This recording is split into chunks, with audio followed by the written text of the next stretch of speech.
boys and girls. Welcome back to Nurse Judy's Story Time. So I want to continue today. This will be video number 3 of Diary of a Wimpy Kid, Dog Days. So if we remember last time, we ended with Greg and Raleigh starting the VIP lawn care service. And they had gone to Mrs. Cranfield's home and offered to mow her lawn. They had to go borrow Grandma's lawnmower. And if I remember correctly, Raleigh was supposed to do the first mowing because Greg was the boss. They had a little bit of a falling out, and Raleigh walked off the job. So let's see what Greg decides to do. So he says, I just want to say for the record that if Raleigh ever needs me for a job reference in the future, I'm going to have to give him a lousy review. The truth is, I don't really need Raleigh anyway. If this lawn service business grows the way I think it will, I'm going to have about 100 Raleighs working for me. In the meantime, I needed to get Mrs. Canfield's lawn mowed. I looked through the manual for a little while longer and then figured out that I needed to pull on this handle attached to a cord, so I tried that. The mower started up right away, and I was off and running. It wasn't as bad as I thought it was going to be. The lawnmower was self-propelled, so all I needed to do was walk behind it and steer every once in a while. Then I started to notice that there were piles of dog poop everywhere, and steering around them was not an easy thing to do with a self-propelled lawnmower. The VIP lawn service has a very strict policy when it comes to dog poop, which is that we won't go anywhere near it. So, from that point on, whenever I saw anything that looked suspicious, I would mow a 10-foot circle around it just to be safe. The job actually went a lot faster after that because I had a lot less lawn to mow. After I was done, I went to the front door to collect my money. The final bill was $30, which was $20 for the lawn plus $10 for the time me and Raleigh spent designing the flyer. But Mrs. Canfield wouldn't pay. She said our service was lousy and that we hardly mowed any of her lawn.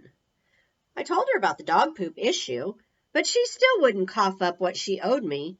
And to make matters even worse, she wouldn't even give me a ride home. You know, I figured someone might try to stiff us this summer, but I never thought it would be our very first customer. I had to walk home, and by the time I got to my house, I was really mad. I told Dad the whole story about my lawn mowing experience and how Mrs. Canfield wouldn't pay me. Dad drove right over to Mrs. Canfield's house, and I went with him. I thought he was going to chew her out for taking advantage of his son, and I wanted to be there to see it firsthand. But Dad just got Grandma's mower and cut the rest of Mrs. Canfield's grass.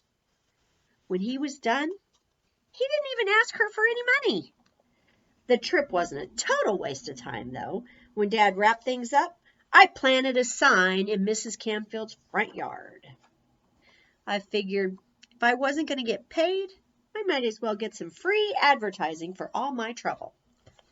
So here we put this sign up in her front yard that says, "Another great job by VIP Lawn Service, 555-2941. On Saturday, Greg shares, the VIP lawn service has not really panned out the way I thought it would.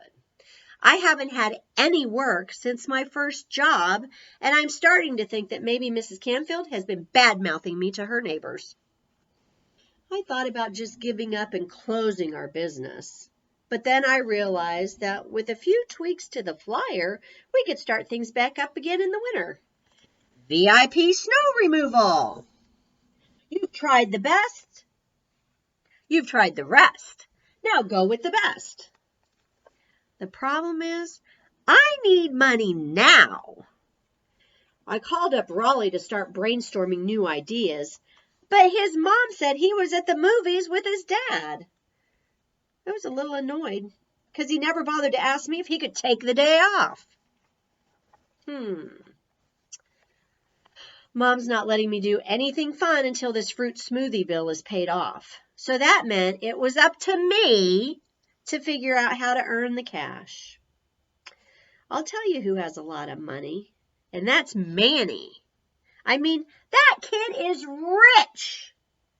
A few weeks ago, Mom and Dad told Manny they'd give him $0.25 every time he uses the potty without being asked. So now he carries around a gallon of water with him at all times. Manny keeps all his money in a big jar on his dresser. He's got to have at least $150 in that thing. Honestly, I thought about asking Manny to lend me the money, but I just can't bring myself to do that. I'm pretty sure Manny charges interest on his loans anyway. Here he's got a little picture of him giving Manny some money here, and he says, "I can get the rest of it to you tomorrow." I'm trying to figure out a way to earn money without doing any actual work. But when I told Mom what I was thinking, she said I was just lazy. Okay, maybe I am lazy, but it's not really my fault. I've been lazy ever since I was a little kid, and if someone had caught it early on, maybe I wouldn't be the way I am now. I remember in preschool, when playtime was over, the teacher would tell everyone to put away their toys, and we would all sing the cleanup song while we did it. Do you guys remember the cleanup song? Clean up, everybody, everywhere. Clean up, everybody do their share. I used to sing that with my kids. Well, I sang the song with everyone else, but I didn't do any of the actual cleaning. So, if you want to find somebody to blame for the way I am, I guess you'd have to start with the public education system. Sunday. Mom came into my room this morning and woke me up for church. I was glad to go because I knew I was going to have to turn to a higher power to get this fruit smoothie bill paid off. Whenever Grandma needs anything, she just prays, and she gets it right away. I think she has a direct pipeline to God or something.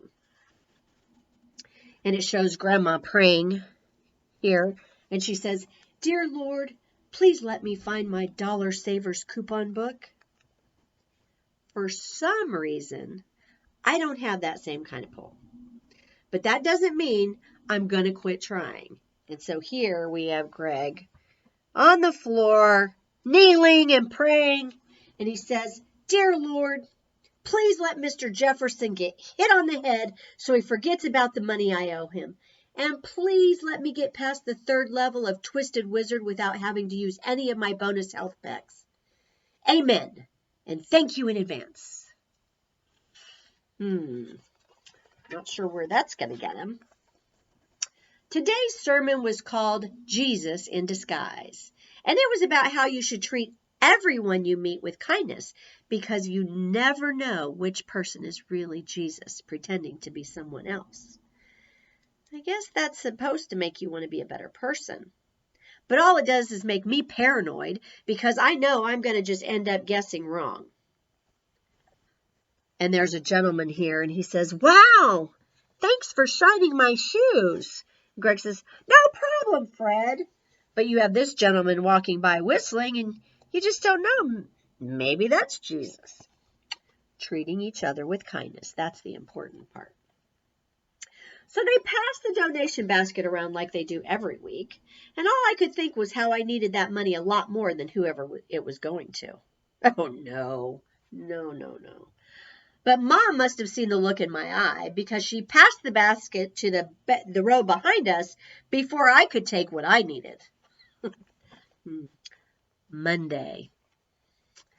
My birthday's coming up this weekend, and it can't get here quick enough for me. This year, I'm going to have a family party. I'm still really burned up with Raleigh for bailing out on our lawn care business, so I don't want him thinking he can come over and eat my birthday cake. Plus, I've learned my lesson about friend parties. When you have a friend party, all your guests think they have the right to play with your presents. And every time I have a friend party, Mom invites her friends' kids, so I end up with a bunch of people at my party I barely even know. And those kids don't buy the gifts. Their moms do. So even if you get something like a video game, it's not a video game you'd actually want to play. I'm just glad I'm not on the swim team this year.